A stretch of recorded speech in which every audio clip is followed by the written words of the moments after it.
Moin Moin, hallo und herzlich willkommen zu einem neuen Video hier auf meinem Kanal. Und heute gibt es eine Runde Elemental Dungeons, Shakes and Fidget, nachher später, aber hauptsächlich geht es erstmal um dieses Spiel, was ihr hier bereits im Hintergrund seht. Das Ganze habe ich auf meinem Handy aufgenommen und für die aufmerksame Leserschaft unter euch werdet ihr bereits entdeckt haben. Unten rechts steht ein kleines Wörtchen und zwar Werbung, das heißt, das Ganze passiert hier in Zusammenarbeit mit dem Spiel Elemental Dungeons. Ich zeige euch das Spiel, ich stelle euch das Spiel vor und ich bekomme dafür von denen eine kleine Entlohnung. Ja, und bevor wir hier großartig weiterlabern und uns erstmal das Gameplay hier im Hintergrund anschauen, würde ich vorschlagen, dass wir erstmal in den Trailer reingehen und da erkläre ich euch das Spiel nochmal genauer. Elemental Dungeon ist ein Adventure-RPG, entwickelt von dem Indie-Team Combo Travelers in sympathischer Pixel-Art-Grafik. In dem Spiel geht es hauptsächlich darum, euch durch verschiedene Dungeons zu forsten und somit verschiedene Helden freizuschalten. Mit denen wiederum könnt ihr dann auch neue Spells, also Fähigkeiten, freischalten, die ihr dann auch, wie ihr gerade rechts unten in der Ecke sehen könnt, verbinden könnt, um mächtige Kombinationen zu erschaffen. Wer Magicka mal gespielt haben sollte, wird das Spielprinzip sicherlich kennen, denn dadurch ist das Spiel inspiriert worden. Ihr könnt euren Helden leveln und auch somit neue Spells freischalten. Das Ganze erreicht ihr, indem ihr euch durch verschiedene Dungeons macht auf der Jagd nach neuen Loot. Ihr könnt das Ganze alleine oder auch im Multiplayer mit Freunden zocken. Obendrauf ist das Game auch noch Free-to-Play und das Ganze ist erhältlich auf der Handy-Version im Android- oder iOS-Shop. Den dazugehörigen Link auf ihre Webseite erhaltet ihr natürlich unten in der Videobeschreibung.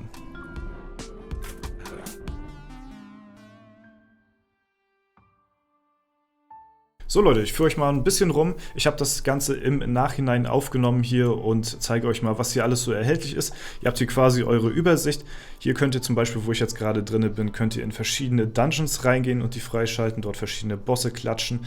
Dann gibt es noch verschiedene Herausforderungen, die man meistern kann, um in der Ehrenhalle noch ein bisschen hochzukommen. Dann hat man hier einen Mehrspieler, da gehen wir nachher später nochmal ganz kurz rein und gucken uns das an. Ja. Und ja, hier hat man eigentlich, wie gesagt, alles, was man so kriegen kann. Ausrüstung kann man sich hier anlegen, man kann seinen Held dadurch verbessern, die Stats steigen dadurch und so weiter und so fort. Dann kann man verschiedene Zauber lernen. Hier, wie ihr da links an der Seite seht, kann man verschiedene Kombinationen aus diesen Zaubern erschaffen. Ja, da gibt es Unmengen, was man alles da machen kann. Das ist grenzenlos, ja. Talente hat man hier, wo man dann quasi seine Fähigkeiten steigern kann, sowas wie Leben und sowas alles. Dann gibt es hier noch verschiedene Helden, die man freischalten kann. Hier haben wir einmal den Ronin, dann haben wir den Jäger und dann haben wir hier die Bomberin, ja, und hier noch einmal den Hexer. Die kann man noch nicht freischalten, weil die kosten Geld, aber ich habe tatsächlich von dem Spiel eine kleine Belohnung bekommen, in-game. Ja, hier sieht man schon Gift, da kann man sich das im Postfach abholen. Und da haben sie mir tatsächlich netterweise alle Helden zur Verfügung gestellt. Vielen lieben Dank dafür. Ja, das ist auch nicht selbstverständlich, damit wir nochmal den Besten hier sozusagen ausprobieren können. So, hier befinden wir uns nun im Dungeon drin. Ich habe mal so ein paar kleine Szenen mal rausgeschnitten, damit ihr mal so einen kleinen Einblick davon bekommt. Und zwar rechts unten habt ihr hier eure 3 Spells, aus denen ihr immer aussuchen könnt. Und die könnt ihr beliebig untereinander kombinieren, um so verschiedene Fähigkeiten zu erschaffen, ja, zu kombinieren, damit man verschiedene Zaubersprüche sozusagen auf die Gegner casten kann. Und ja, das finde ich ziemlich nice. Da gibt es unendlich Kombinationen, könnt ihr euch sicherlich vorstellen. So viele Elemente, wie es gibt, gibt es auch verschiedene Kombinationen. Und das ist meiner Meinung nach ziemlich nice. Wir sind jetzt hier an der Station angekommen, wo man sich verschiedene Sachen so kaufen kann. Das sind so Zwischenstationen in den Dungeons selbst. Und ja, da kann man sich dann verschiedene Spells kaufen. Und unter anderem kann man, glaube ich zumindest, bin mir nicht hundertprozentig sicher, eine Special-Fähigkeit von den jeweiligen Helden freischalten. Die habe ich jetzt hier mal aus Versehen ausprobiert, ja. Und ihr seht hier schon, was passiert. Da kommt so ein fetter Meteor einfach runter. Und die Fähigkeit werden wir jetzt gleich mal gegen ein paar Gegner austesten. So, weiter geht's. Wir sind im Dungeon drin und ich benutze gleich mal meine Special-Fähigkeit. Versuche die Gegner so einigermaßen im Radius zu halten, so damit der Meteor so viel wie möglich da, zu packen bekommt. Und hier sind wir ein Level aufgestiegen und immer wenn man ein Level aufsteigt, dann kann man sich zwischen 3 Sachen immer aussuchen, was man hochskillen möchte. Ja, das kann man immer wieder machen und ja, finde ich auch ziemlich nice. Und am Ende jeder Dungeon-Etage gibt es hier auch, wie ihr gesehen habt, verschiedenen Loot, den man hier auch sich einsammeln kann, Geld, was man gut gebrauchen kann und ja, hier nochmal die Fähigkeit. Da versuchen wir so viele zack wie möglich damit einzuspannen und ist auf jeden Fall eine ziemlich starke Fähigkeit, würde ich mal behaupten. Ja, jeder Dungeon besitzt natürlich auch einen Dungeon-Endboss, gegen den man fighten muss, schlussendlich, um durch den Dungeon auch durchzukommen. Das werden wir jetzt hier versuchen und ja, ich würde mal sagen, das Ganze machen wir mal in einer etwas vorgespulten Variante. Ja, im Hintergrund sieht man auch mittlerweile, ich habe 3 neue Spells am Start, womit ich eine neue Fähigkeit gelernt habe oder viele neue Fähigkeiten. Und zwar kann ich damit auch so eine Art Feuerphoenix erschaffen, die ich dann auf den Gegner ja, zurasen lassen kann. Das ist auf jeden Fall ziemlich nice. Kann hier zwischen den anderen beiden Fähigkeiten so ein bisschen hin und her kombinieren. Muss immer so aufpassen, dass ich den Gegner-Spells so ein bisschen ausweiche. Man kennt das, die Dungeon-Bosse. Und dann haben wir ihn auch schon besiegt an der Stelle. So, und zum Schluss gehen wir nochmal in den Multiplayer rein. Ich muss sagen, ich hatte zum Anfang einen kleinen, leichten Fail gehabt, ja.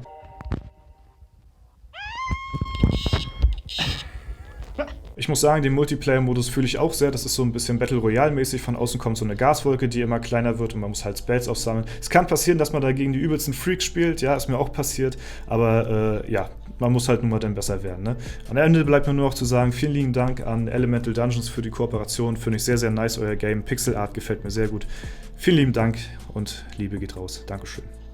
So, und nach dem Spiel kommt jetzt nochmal eine kleine Runde Shakes and Fidget, ja, für alle Leute, die deswegen hier sind, will ich euch natürlich auch nicht enttäuschen, ja. Deswegen hatte ich ja zum Anfang des Videos gesagt, gibt es heute denn beides zu sehen, ne, damit dann ja, nicht nur Elemental Dungeons kommt, ne, aber ja, damit die Leute, die dann auch wegen SF4 sind, auch SF bekommen, ne, ist ganz klar. Und ja, das meiste haben wir hier heute schon tatsächlich erledigt, ne. Wir können nochmal hier in den Dungeon nochmal reingehen, schauen, ob wir hier nochmal irgendwie jemanden bekommen. Ich hatte ja letztes Mal gerade probiert, wie es da aussieht, so mit den YouTuber-Dungeon, aber da muss ich sagen, ist es doch ziemlich schwierig, ne, aber wir lassen uns auf jeden Fall nicht unterkriegen und werden uns natürlich ja, da dementsprechend darauf vorbereiten. Das heißt, wir werden natürlich noch ein bisschen leveln und schauen, ob wir den dann in Zukunft legen können. Ne? Ganz klar. So, mal gucken, hat die Hex heute was? Ich habe schon ein paar Sachen hier heute erledigt. Ich glaube, Glücksrad haben wir auch schon. Ja, Gildenpad haben wir soweit auch schon. Das heißt, wir gucken mal noch nebenbei auf die anderen Server gleich, um da mal zu schauen, was da abgeht. Gucken. Mal 4 Sanduhren, 25 Stück. Das kann ich hier sehr gut gebrauchen auf dem Charakter. Da gehen die Sanduhren relativ schnell runter. Wenn man mal jetzt im Vergleich zu meinem Battlemage schaut, da habe ich noch fast 4000. Das liegt halt daran, dass ich hier auf meinem Battlemage noch meistens die längeren Quests annehme, da ich hier noch mehr auf Erfahrung gehe und deswegen ja, brauche ich die kleinen Quests noch nicht großartig annehmen, weil ich da dementsprechend noch nicht so wirklich am Gold-Limit bin. Auf meinem anderen Char hier schon, ne? Und deswegen, ja, skippe ich auch viele kleine Quests für Treibsanduhren so, ne? Ist halt ziemlich verschwenderisch, die ganze Sache an sich. Aber ja, wenn ich das Maximale rausholen möchte, dann muss ich dies natürlich tun. Jan der Hacker, oder Jan der Hacker, besser gesagt mit seiner Spitzhacke hier, kriegen wir schon fast down, aber noch nicht ganz. Ja, da müssen wir noch ein bisschen weiter reinskillen, ein bisschen noch leveln. Ich bräuchte auch wahrscheinlich wieder ein paar neue Gegenstände hier auf dem Account.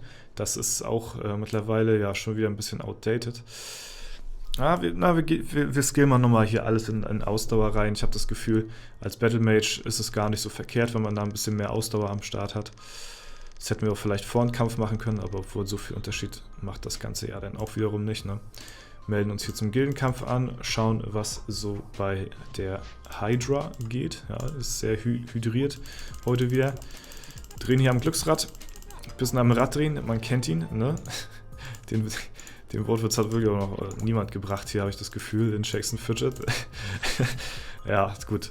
Oha, wir können mal tatsächlich ein bisschen was verkaufen hier von unseren Gegenständen. Da ich schon gar nicht mehr mit gerechnet, dass wir hier mal, dass wir mal endlich die ganzen Sachen hier loswerden. Holla, die Waldfedern, das hat sich aber gelohnt, ne, würde ich mal behaupten. Ja, nice, sind wir da endlich mal ein paar Sachen losgeworden, ey. Freut mich, weil die Sachen habe ich tatsächlich schon monatelang hier rumzuliegen, aber niemals kommt die Hexe vorbei und will die haben.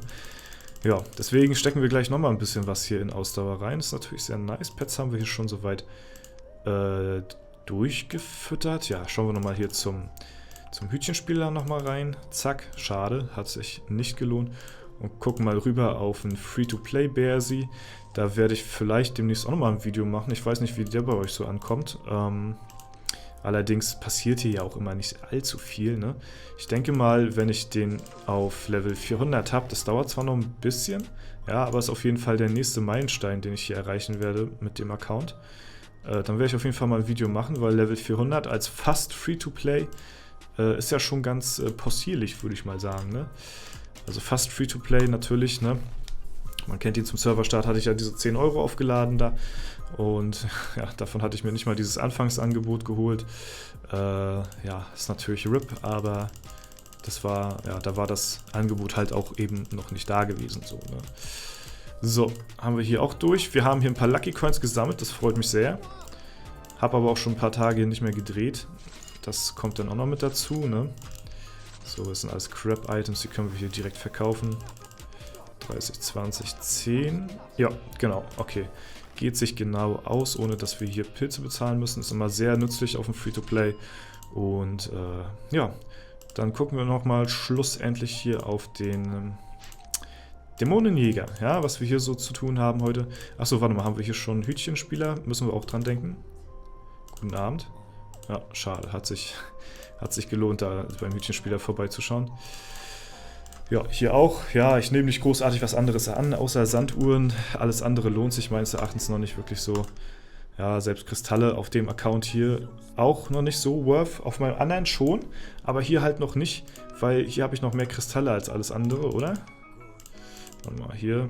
Ja, ihr seht, im Vergleich zu Metalle habe ich hier sehr viele Kristalle am Start. Und ja, wie gesagt, das kommt halt dadurch, dass ich halt die ganzen Dungeon-Etagen hier gelegt habe, ne? Oha. Okay, den lege ich definitiv noch nicht, ne? Aber die anderen halt hier, und das ging relativ fix. Dadurch habe ich viele Epics bekommen, dementsprechend auch sehr viele Kristalle, die ich dann auch ja, hier beim Schmied, ich wollte schon gerade sagen beim Juwelier, abgeben konnte, die Kristalle. Ne? Und deswegen habe ich da auch noch nicht so viel. Ich brauche auf jeden Fall, ich sage es irgendwie immer wieder und habe es eben gerade wieder gemacht, ich brauche auf jeden Fall mehr Metalle, die ich dann, ja, oder besser gesagt normale Gegenstände, die ich zerlegen kann, damit ich dann auch auf die Kosten dann hier komme, ne? Weil, ja, was bringt mir die Kristalle, wenn ich keine Metalle habe, ne? Ist ganz klar. So, hier gehen wir nochmal rein und ja, dann sind wir hier tatsächlich auf den Servern schon soweit durch. Wie gesagt, das meiste habe ich hier heute schon erledigt gehabt, deswegen gab es hier nicht mehr so viel zu sehen. Hier können wir mal ein paar Quests nochmal annehmen. Zack, so. Ah, nee, scheiße, jetzt habe ich hier mit meinem PvP-Equipment. Ach Mensch, da hätte man auch vorher drauf achten können. Naja, gut, was soll's. Sind ja einfach mal wieder so 5 Millionen durch den Fehler durch die Lappen gegangen, ja. Was soll's, passiert halt, ne? Gut, darf nicht passieren. Also auf den Weg an die Spitze darf sowas auf jeden Fall nicht passieren. Ja. Gut, das soll es denn soweit gewesen sein. Ich hoffe, es hat euch gefallen. Ja, wie gesagt, schreibt auf jeden Fall eure Meinung auch zu dem anderen Spiel gerne in die Kommentare rein. Es wird nicht so häufig vorkommen, ne, dass ja, Partner auf mich zukommen und die mir dann auch gefallen. Das muss ja dann, ja, das muss mir ja dann auch, sag ich mal, das muss dann halt stimmen, ne? Weil ich nicht jeden x-beliebigen Partner nehme ich dann halt auch an.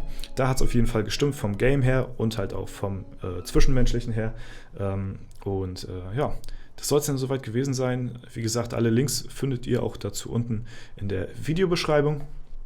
Und ja, schaut auf jeden Fall mal vorbei, wenn ihr Bock habt. Kostet nichts, also warum nicht mal ausprobieren. Das war's von mir. Ich wünsche euch noch einen super schönen Tag. Vielen Dank fürs Zuschauen.